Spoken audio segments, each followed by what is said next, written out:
So now what we're going to do is we're going to look at a good way to finish up the Folsom prison style attack if you happen to have a bladed object instead of just a shiv of some sort. So what we're going to look at now is the angle 4 reverse cut. If I can find my free cursor, there it is. Okay, so here we go. So we call this an angle 4 reverse cut, again, because it's going to follow that angle 4 motion of coming across the body. Remember in the beginning we practiced rolling the knife like this?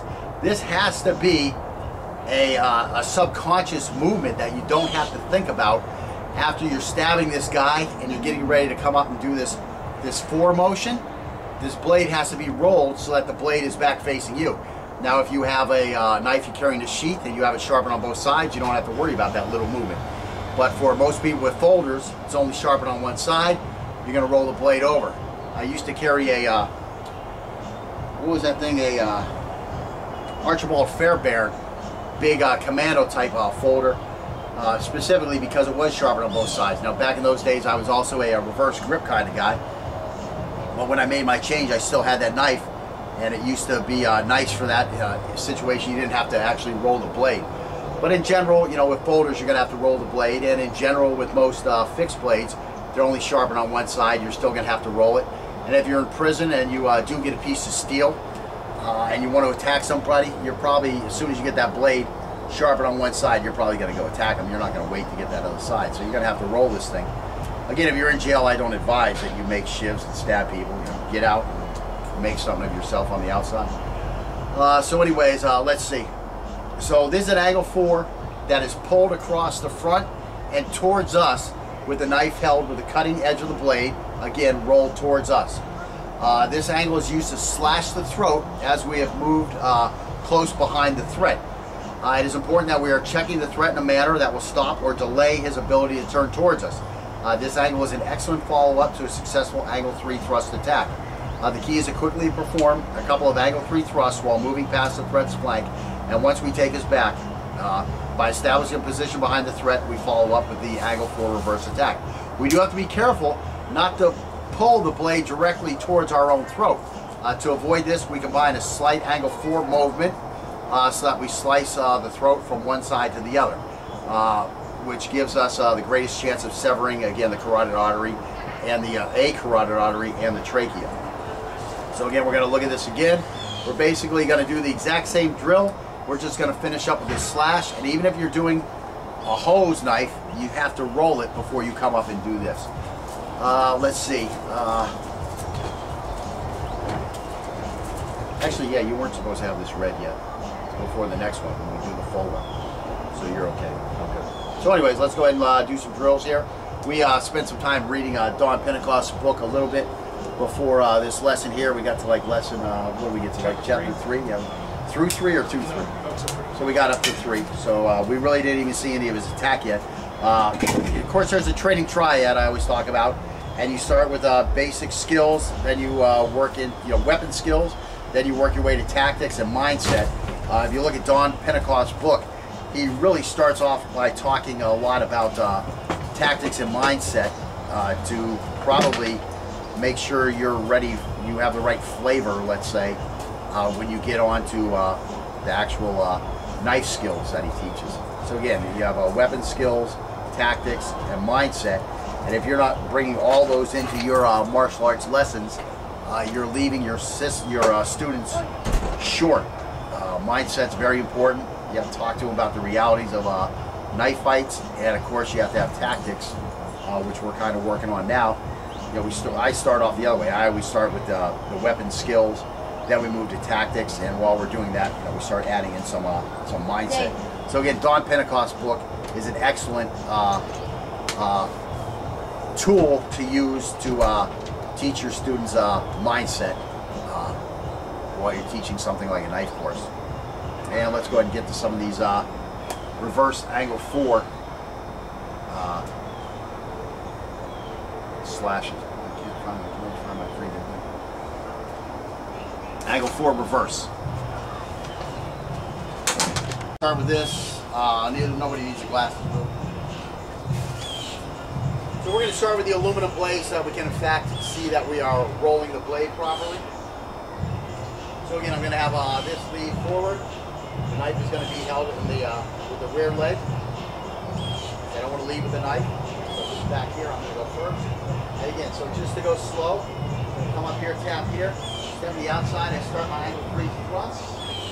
Work my angle 3 thrust up to the top. And then, as I'm bringing it back, the knife automatically is going to roll in my hand. It's going to come here. I got to be careful about my face and my hand again. I'm just going to pull this thing across here. Now, when I'm pulling it across, I'm not going to be nice and try to carve this thing around like this. I'm going to try to pull this point straight from here to straight over here. Again, I don't want to let this roll. Now, because of physics, that I'm trying to slice through an object, may the knife be forced to go that way a little bit? Yes, it may be forced, but I don't want to let it go that way. I don't want to release that pressure, that cutting pressure I have. So I want to come from here and just try to pull it straight out back here, trying to slice the whole head off. I'm not just trying to slice an inch or two into the neck. I'm trying to take the head off, okay? That's what you have to be thinking here, to make sure you get the maximum cut you can, okay? So from here, this thing is just gonna get ripped right off on a big angle 4 here, and trying to slice that head right off. So again, to speed that up a little bit, I'm gonna be nice to his throat. He's already getting a little red there.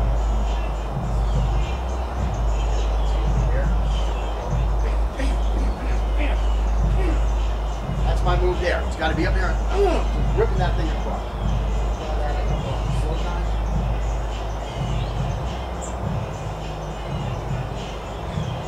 Now I need to feel like you see this blade, put it way over here, and then be nice. Because you're just going slow right now. You can pull it here, you can pull it across me now because you're just going slow.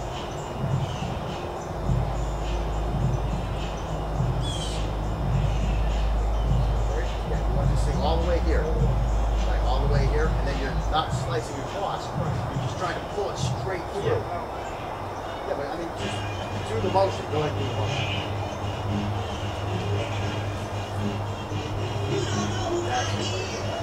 So you definitely, again, you're just trying to pull this thing straight through his head. Of course, it's not going to allow it. There's a lot of tendons in here, and there's going to be some bony structure in the back, and cartilage and stuff. So it's going to be, you're not going to slice his head right off unless you really get lucky. That's the way to win a knife fight. That's the way. I mean, this guy has attacked you. He's displayed a lethal threat to you, and now it's time for you to respond to said threat, to end the threat as soon as possible. His head laying on the ground, his body up here, that's going to be a pretty sure way to end the threat. Again, are you going to be able to do that? That's why I say you'd be lucky if you did. He's going to end the threat. That's what I'm talking about, the luck.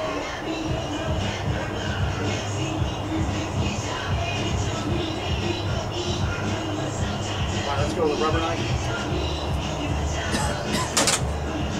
Again, even those cold steel plastic knives, some of those things, will really just beat the shit out of your neck. That's why I like the hose better. The rounded edge, you know, you really beat on the guy with it, and it doesn't do much. And again, you put a little bit of that pipe insulation on it, now you really get in there. It's not like a red. I mean, yeah. When you look how red the neck is already, here, come show them your neck too, because I can't really see mine. I mean, that's from the aluminum going across just a couple times. This isn't going to leave that kind of mark. I mean, plastic will do the same thing. So, you know, you don't want to beat your training partner up too much. You know, he comes home and now his wife thinks he's got a girlfriend tying him up or something, you know, and then he won't be able to train. Yeah, I got hung up there a little bit. I got hung up on my roll, but I made sure I rolled before I cut. Motherfucker!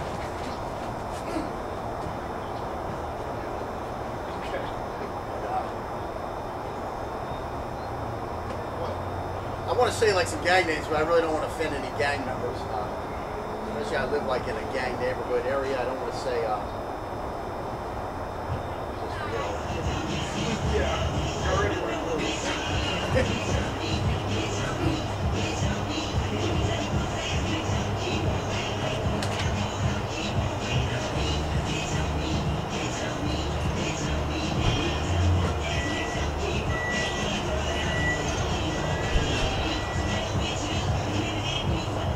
Now I'm going to count seconds as he attacks.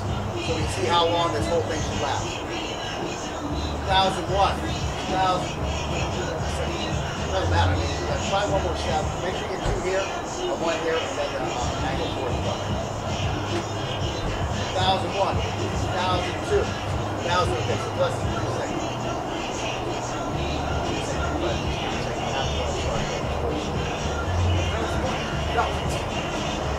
So I mean, you can get this done well under 3 seconds. You know, I've heard turns short out there, like a street fight lasts about 6 seconds. You can see that this one lasted quicker than that.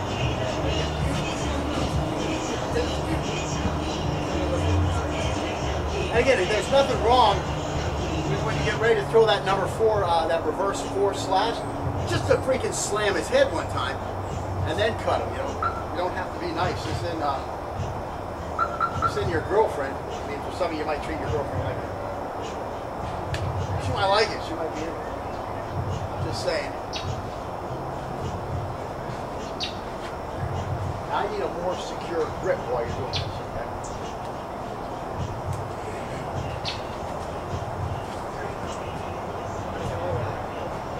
And again, that's why I just like to. It's like you here.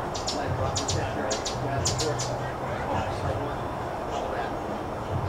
Like just ride on you while you turn. It's going to be easier to turn with this guy as he tries to defend if you become a part of him. When he turns, it's just going to turn you. All you got to do is keep your feet underneath you.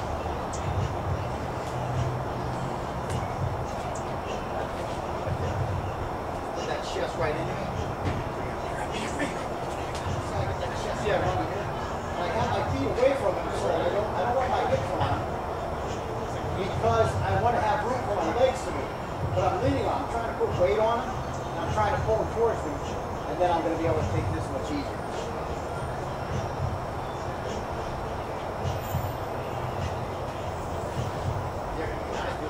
That's way too high though. Yes, you got to be, I'm definitely down here, right. Just think about this, your arm is on here, your arm is on here, and then you're just going to spin this way.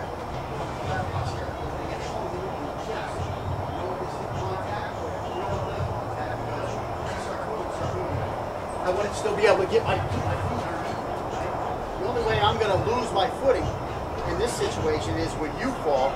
But again, I'm going to fall on top of you because my weight is on top of you. I definitely don't want to fall underneath you in any way.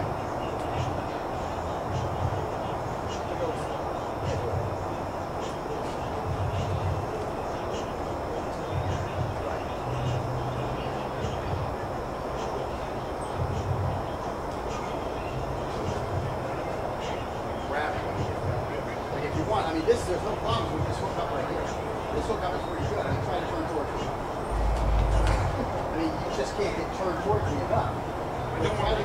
Right, yeah, that just makes it easier for me. So try to put your shoulder on my back. Also here, I'm still getting you with this blade. Right now, worst case scenario, I come down here like this. And I start here. So there's lots of things I can do. That's what you always want. You always want as many options to help you advance your position than to allow him to advance his position. Yeah, always it's always low, that low center of gravity. Now here's one thing. In training, a lot of times, you'll stand a little high, you'll stand a little high, you stand a little high. I'm going to go back and refer to one of Fairbairn's manuals. I think it was Shoot to Live. He talks about they were making an assault on some gang headquarters in China, right? And so when they came in to make the assault, it was at nighttime. So they come in and they make the assault and they make all the arrests and stuff like that. And of course they came in the back way when they made the assault. So when they left the front way, that type of stuff. So the next day they come out and they're looking over the crime scene. You know, now the light is out. Because in the old days you didn't have all flashlights you could bring and everything. So anyways, they're looking at the area where they came in, and they noticed that there were wires hanging across. Like at, you know, neck height, there were these wires hanging across. And they were like, wow, who put those wires up today? And so they inquired around, they found out that the wires were always there. The wires had always been there. So one thing I don't get on students a lot is if they're standing up high while they're first doing techniques, because believe me, when the shit really hits the fan, and this is the whole aspect of point shooting, you know, being down here like this instead of trying to be up here shooting like this, when the shit hits the fan, you are going to be like this. It's instinctual. It's very, very, very hard to train out. Probably with the martial arts, when they're doing all these stances and stuff like that, more than anything, they were trying to train out this instinctual thing. What you really need to do is you need to bring that instinctual aspect into your training and have it a part of your training. So he's saying, oh, so I need to bend down more. And I'm like, yeah. Now am I jumping on him about standing up too high? No, I'm not, because I know when the shit hits a fan, just like those guys, when they knew they were going into combat, all of a sudden, guess what? They were all down low, and that's why nobody hit the wires. They all went underneath those wires. Those wires were used for drying stuff during the day in the area where they were coming into. So those wires were always there, but nobody hit them because nobody came in like this. They all came in like this because it was real, okay? That's one of the big things. You training your martial arts and you're trying to force yourself to do stuff that's not real, that is a negative aspect. And that's one of the big things that I got John Pentecost was pointing out, is a lot of the stuff that you do in your training, it's not real, okay? You got to get to what's real. What are you really going to do when the shit hits the fan?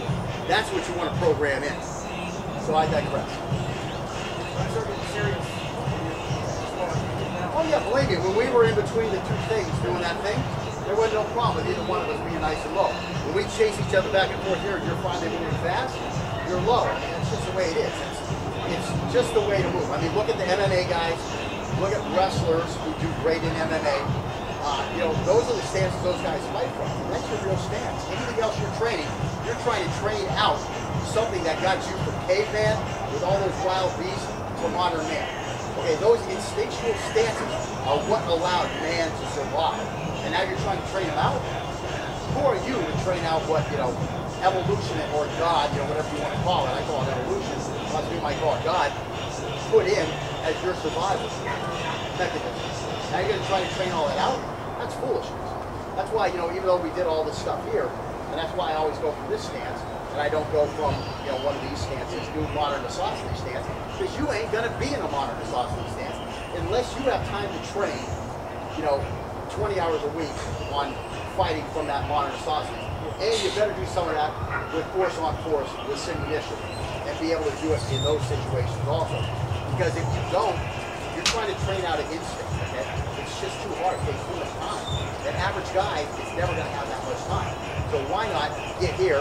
Sure, we're standing up high while we do a lot of our drills, but I also made you do some low while we're doing those drills, because I wanted you to experience what you're probably more likely going to be in when the shit hits the fan. And I've been in there when the shit hits the fan.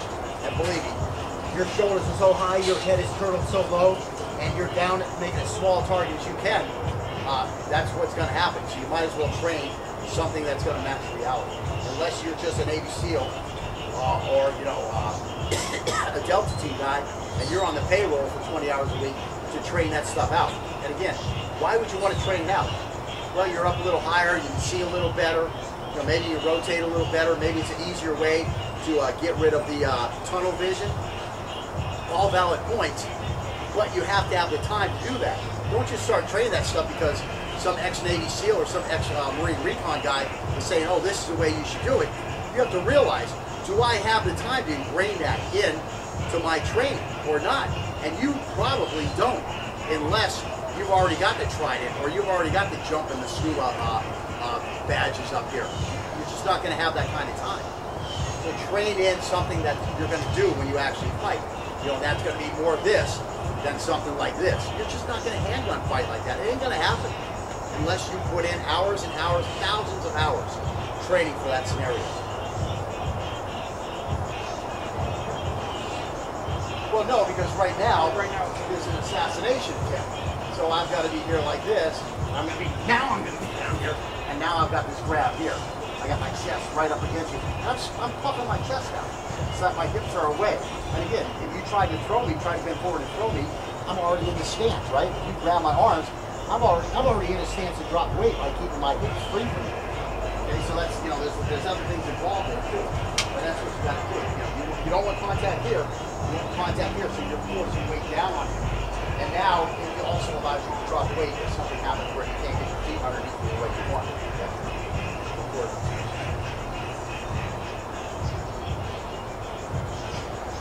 So now when you come around here, you know, show me that you want to send me off to my final resting place with a little love. Hey, give me a little hug, okay? Not really, you're trying to keep it from escaping. Yes, now I feel pressure on my back, which is what I want to feel. So this is a fight for your life, okay? I mean, you're in control right now, but you want to maintain that control. And that's where that control comes from.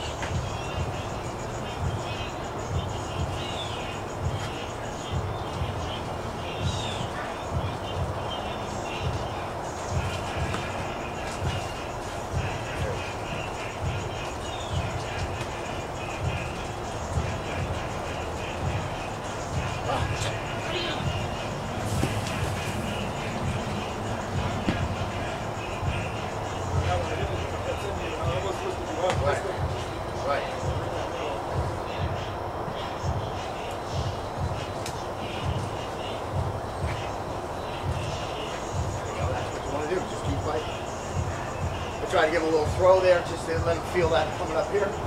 He's able to drop down into a fence from that arm. That's about the only thing I've really got, is trying to get a hold of that arm. I mean, this arm here. Once you get that knife around the side of me, it's out of my view, it's out of my way. I can't get to it.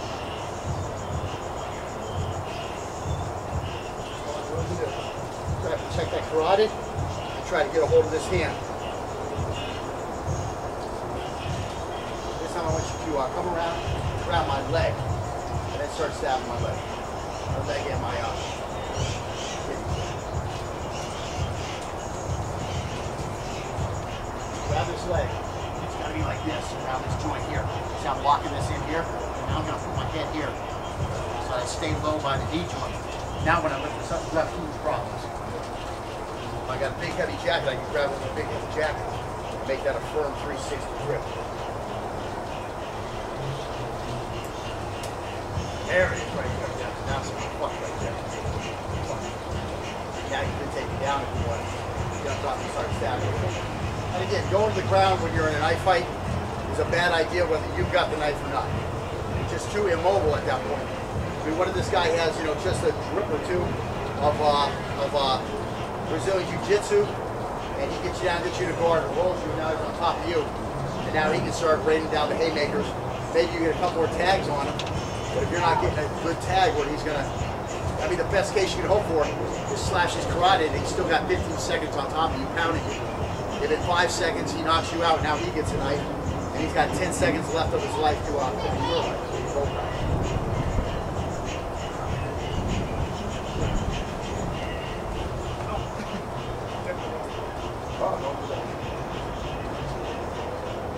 And again, one of the reasons I don't like these other grips, like these Chinese grips and this saber grip and stuff like that, because really what you want to do is you want to just lock down with these 3 fingers. You know, fuck all this, you know, what are all these different things called? You have like a slash, you have a thrust, you have a chop, all that type of stuff. Forget all that stuff. Chop, chop, chop deep, chop deep, chop deep, chop deep, chop deep. Forget all that little flicky work with your wrists and all that type of stuff. You don't have time for it. The first problem is to do a lot of that work. You need to go to a lesser grip, a less firm grip. Here I've got these 3 fingers, the same ones I use to hold onto a gun when I'm shooting a gun, and I'm going to grip that right there. Now if I need to grab tighter, well guess what? Just grab with the other 2 fingers too. Now I have a super tight grip. When you're doing this false prison type thing, you probably want just that super tight grip, okay? At least those 3 fingers gripping tight. But you don't want to worry about, oh, because I'm gripping it tight, I lose some mobility in my wrist and I can't do these other kind of cuts. Forget those other kind of cuts. You don't have time to think about that shit. Unless, again, you're going to devote a lifetime to training, hours and hours and hours a week.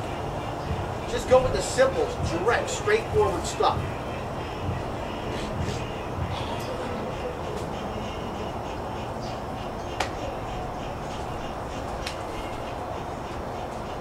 Yeah, just keep it just. When this goes up here. Yeah, if this goes up here, just stand 10 times right there. I'm just still going to get the carotid. You know? I'm just protecting my trade. You still get that carotid.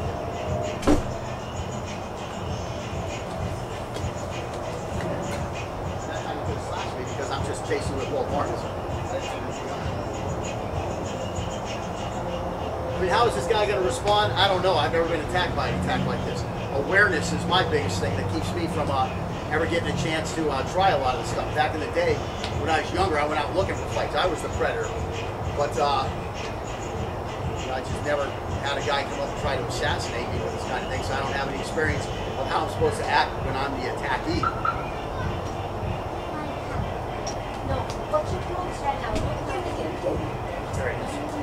And again, what's one of the first things that happens? I turtle. You know, that's your worst case scenario. You just got to get a turtle. Well, just bring it across over here and slash over there.